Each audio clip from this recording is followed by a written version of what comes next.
আজকের সর্বশেষ প্রশ্ন নিচ্ছি। প্রশ্ন করবেন আব্দুল্লাহ আল মুবিন। আপনি প্রশ্ন করুন। আসসালামু আলাইকুম ওয়া রাহমাতুল্লাহ। শেখ কেমন আছেন? আসসালামু আলাইকুম ওয়া বারাকাতুহু। জি বলেন। শেখ বাংলাদেশ কক্সবাজার থেকে বলছিলাম।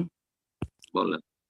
শেখ আমার প্রশ্নটা হলো, বর্তমানে মধ্যমপন্থার দোহাই দিয়ে মানহাজ গোপনকারী কিছু বক্তার ফিতনা খুবই চরম আকার ধারণ করছে, আমাদের সহিহ আকীদার ভাইদের কেউ ধোঁকা দিচ্ছে। তো এরা হচ্ছে মানে ডক্টর আব্দুল্লাহ জাহাঙ্গীর স্যারের দেন, দোহাই দিয়ে হচ্ছে চলেন আর কি। জি, কোনো একজন বড় ব্যক্তিকে তো ধরতে হবে। জি। তো ওনারা হচ্ছে মানে তাওহীদ এবং মানহাজের কোনো আলোচনা করেন না, জাস্ট কিছু প্রশ্নোত্তর পর্বের মধ্যে কিছু মাসলা মাসাইল নিয়ে আলোচনা করেন। তো তাওহীদ বললে ওটাকে গলা কাটা করে, মানে গলা কাটা তাওহীদ বলে ওটাকে কটাক্ষ করে আর কি। তো আমরা দেখেছি যে হচ্ছে তাদের অনুসারী যারা, তারা আবার আবু তাহা, আদনান বা অন্যান্য পথভ্রষ্ট যে আলেমগুলো আছে তাদের ওয়াজ শুনে। হ্যাঁ, শুনবে। এরা বিভ্রান্ত অবশ্যই। জি। তো আবার এরা মানে এদের মানে এদের যারা আছেন, আলেম আছেন, তারাও কিন্তু আবার বিভিন্ন ফেসবুকে পোস্ট দেন। ওই শেখ সুদাইস হাফিজাহুল্লাহ গত কয়েকদিন আগে একটা ভার্চুয়ালি একটা উদ্বোধন করছেন হাজরা আসওয়াতের, ওটাকে কটাক্ষ করে পোস্ট দিয়েছেন, আবার পরে ডিলেটও করে দিয়েছেন। তো এটা নিয়ে যদি শেখ আমাদের মানে যে একটা ধোঁকা দিচ্ছে, এদের ব্যাপারে যদি একটু আমাদের দিনী ভাইদের যারা সহিহ আকীদার মানে ধোঁকা খাচ্ছে আর কি, এদের ব্যাপারে একটু যদি একটু নসিহত করতেন, জাযাকুমুল্লাহ করে। জাযাকুমুল্লাহ খায়ের। মাঝে মাঝে আমাদের আহলে হাদিস ভাইরাও ধোঁকা খেয়ে যায়, যারা আসলেই আহলে হাদিস প্রকৃত তারাও ধোঁকা খেয়ে যায়, আহলে হাদিস ওলামারাও ধোঁকা খেয়ে যায়। যেমন একসময় আমাদের বেশ কিছু আহলে হাদিস মাদানীরাও প্রতারিত হয়েছিল, গিররুল কারিমুন ধোঁকা খেয়েছিল, কিন্তু তারপরে তারা নিজেরাই অনুতপ্ত হয়ে ফিরেছে এবং তারা আমার সামনে তারা সবাই বলেছে যে এটা আমাদের ভুল ধারণা ছিল যে এরা হেদায়েত হয়েছে। আমি তাদেরকে প্রথম থেকে বলেছিলাম যে এরা কখনো হেদায়েত হয়নি, সতর্ক সাবধান। ফিরে এসে আলহামদুলিল্লাহ তারা বুঝতে পেরেছে। অধিকাংশ যারা আহলে হাদিস জন্মসূত্রে আহলে হাদিস এবং তাদের কাছে ইলম আছে, তারা বুঝে, তারা জানে। অধিকাংশ বিভ্রান্ত কারা? এই যারা কথিত মধ্যমপন্থী, কিন্তু এরা হচ্ছে শিথিলপন্থী, এরা হচ্ছে সুবিধাবাদী, এরা সবগুলি সুবিধা নিতে চায়। এরা দেওবন্দীদেরও সুবিধা নিতে চায়, তবলিগীদেরও সুবিধা নিতে চায়, জামাত ইসলামের সুবিধা নিতে চায়, আহলে হাদিস ঘরে এসেও, আহলে হাদিস গ্রাম অঞ্চলে এসেও সুবিধা নিতে চায়। এদের মতো চালাক চতুর আর রাজনীতিবিদ আর কেউ নাই। এদের থেকে ধোঁকা খায় কারা? যারা ওই সব বেদাতি ঘরানা থেকে উঠে হেদায়েত হয়ে এসছে, কিন্তু পূর্ণ এখনো আকীদা মানহাজের জ্ঞান হাসিল করেনি। কিছুটা আকীদা জেনেছে, আর কিছুটা ইসলাম সম্পর্কে জেনেছে, আর তারপরে তারা মনে করে যে আমরা সবারই শুনি, অসুবিধা দেখি, সবারই শুনি, যেটা ভালো হবে সেটা নিয়ে নেব। সাদা সিধা কথা, এটা মোটা খায় মোটা বুঝে। আর নিজেদেরকে দাবি করে যে আমরা তো শিরক থেকে উঠে চলেছি, আর মাজার পূজা করি না, পীর ধরা ছেড়ে দিয়েছি, ওইসব করি না। কিন্তু এখনো যে মানহাজে গলত আছে, এখনো ইখওয়ানি জামাতীদের সাথে মহাব্বত, এখনো তাদের মহাব্বত হচ্ছে তবলিগের সাথে, এখনো দেওবন্দি মানহাজ দেওবন্দি আকাবেরদের সাথে তাদের মহাব্বত, এখনো সেই বিগত মহাব্বত যায়নি। জি।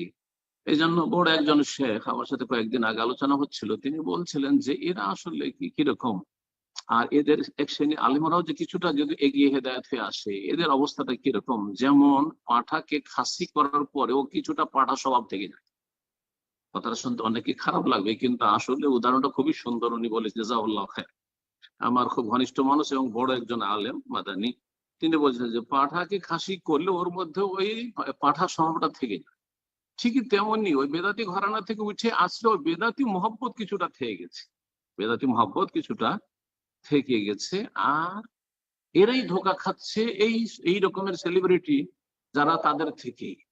আর এইসব যারা এদের এদের এই যে শিথিল দায়ীগুলো আছেন না, এরা কিন্তু ধোঁকাবাজ, বড়ই চালাক মক্কার, এরা বড়ই চালাক, এরা ধোঁকা দিয়ে যাচ্ছে। আর আলহামদুলিল্লাহ অনেকেই কিছুটা হেদায়েত হয়ে আসছে, কিন্তু এই মাঝখানে এসে এই শিথিল পন্থী, এই সুবিধাবাদীরা এদেরকে থামিয়ে দিচ্ছে, আর তাদেরকে ক্লিয়ার আহলে হাদিস বা সালাফি মানহাজ গ্রহণ করতে দিচ্ছে না। বড় বাধা কিন্তু এরাই, বড় হক গ্রহণে, সত্য গ্রহণে এরা কিন্তু এই শিথিল পন্থীরা বাধা।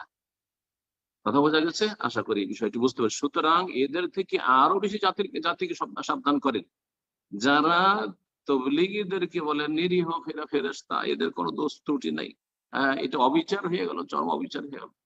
যারা তৌহিদ উলুহিয়া রুবুবিয়া আর আসমা সিফাতের কথা আলোচনা করলে এগুলো গলাকাটা তৌহিদ হয়ে যায়। আর যদি সরকার বিরোধী কথাবার্তা বলতে পারে আর বেদাতকে শিরক বলতে পারে, শহীদ মিনারে ফুল দিলেই শিরিক হয়ে যায় কথা বলতে পারে, কেন ফুল দিলে ওখানে কিছু আশা করে যে কিছু পাবো বলে ফুল দেয়, যে সেটা বড় শিরক হয়ে যাবে? এতটুকু তো জ্ঞান নেই, যেটা বড় শিরক হবে না, এটা বিদআত হবে, এইটুকু জ্ঞান নেই। আর জ্ঞান থাকলেও সুবিধাবাদী, এরা রাজনীতি করে, মানুষের আবেগ নিয়ে খেলা করে। আল্লাহ যেন এদের অনিষ্ট সম্পর্কে আমাদের অনুভব করার তৌফিক দান করে আমাদের ভাই বোনদেরকে।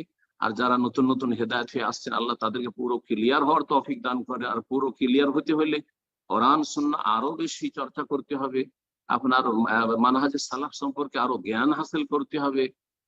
তাহলে বুঝতে পারবেন যে কারা ধোঁকা দিচ্ছে আর কারা কোরআন সুন্নাহ নির্ভেজাল খেদমত করছে। আল্লাহ যেন এই বিষয়গুলি স্পষ্ট করে দেন। তবে হক বাতিলের সংমিশ্রণ থাকবে, আর মানুষ কেউ হেদায়েত হবে তো কেউ গোমরাহ হবে, কেউ অর্ধেক অর্ধেক হয়ে থেকে যাবে। এটা সুন্নাতুল্লাহ, যুগে যুগে এটাই হয়েছে আর এটাই হতে আছে। আল্লাহ রাব্বুল আলামিন যেন আমাদের সকলকে পুরোপুরি হেদায়েত দান করেন এবং হেদায়েতের উপর যেন প্রতিষ্ঠিত রাখেন। আর সমস্ত গোমরাহি থেকে আল্লাহ যেন আমাদেরকে বাঁচিয়ে রাখেন। বিশেষ করে ওই সব ভাই বোনদের জন্য দোয়া করব যারা আমাদের এই জুমের আপনার প্রোগ্রামে আজকে হাজির হয়েছেন এবং নিয়মিত হাজির হওয়ার চেষ্টা করেন, সেটা সরাসরি জুমে অথবা ফেসবুক লাইভে বা যেভাবে হোক না কেন। আল্লাহ রাব্বুল আলামিন তাদেরকে যেন উত্তম প্রতিদান দান করেন। এবং এই প্রোগ্রামটি, গুরুত্বপূর্ণ প্রোগ্রামটি যারা পরিচালনা করছেন, বিশেষ করে আমাদের আমেরিকার ভাইরা আর যেখানে অন্যান্য সহযোগী ভাইরা আছেন, আল্লাহ তাদেরকে জাযা খায়ের দান করেন এবং দিন দুনিয়ার সার্বিক কল্যাণ দান করেন। আল্লাহ রাব্বুল আলামিন আমাদের সকলের, আমাদের ভাইদের, আমাদের বোনদের, ছেলে মেয়েদের ভালো ইসলামী ইমানি তরবিয়তের তৌফিক দান করেন, নেক হায়াত যেন দান করেন, সমস্ত ফিতনা থেকে, বালা মুসিবত থেকে আল্লাহ যেন হেফাজত করেন। ওয়া সাল্লাল্লাহু সাল্লাম আলা নবিয়িনা মুহাম্মদ ওয়া আলা আলিহি ওয়া সাহবিহি আজমাইন। জাযাকাল্লাহ খায়ের শেখ। ইনশাআল্লাহ নেক্সট উইক আবার দেখা হবে, কথা হবে ইনশাআল্লাহ। আসসালামু আলাইকুম ওয়া রাহমাতুল্লাহ।